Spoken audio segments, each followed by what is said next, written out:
네, 의료 분야는 우리 생활, 나아가 생명과 직결돼 있는데 이 역시 장관 없는 보건복지부가 맡고 있습니다.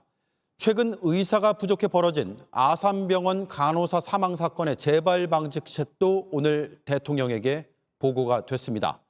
하지만 근본 대책이 빠졌다는 비판이 의료 현장에서 나옵니다. 유요한 기자입니다. 수술할 의사가 없어서 간호사가 숨진 서울 아산병원 사망 사건. 큰 충격을 줬지만 현장에선 예견된 사고란 말도 나옵니다. 의사들이 성형외과나 피부과를 선호하다 보니 위험한 수술을 할 의사가 부족하기 때문입니다. 현재 의료 수가로는 쌍꺼풀 수술과 5시간 넘게 걸리는 고난도 수술이 별다른 차이가 없습니다. 미국에 따지면 한 7분의 1 정도밖에 안 돼요. 최소한 OECD 나라의 평균 정도로 돼야 된다고 생각하니까요. 지금의 거의 2배 정도는 돼야.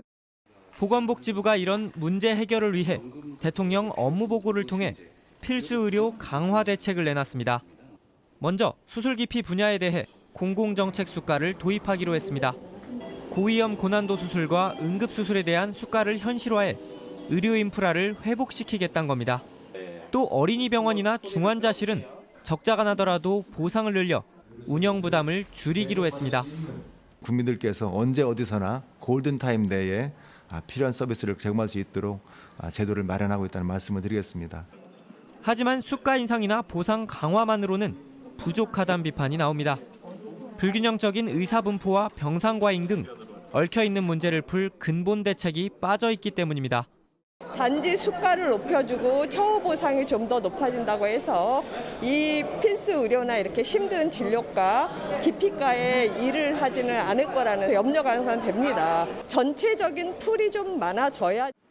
복지부는 의사수 부족 문제를 해결하기 위해 전공의 병원 수련을 늘리는 등 추가 대책을 마련한다는 계획입니다. JTBC 유요한입니다.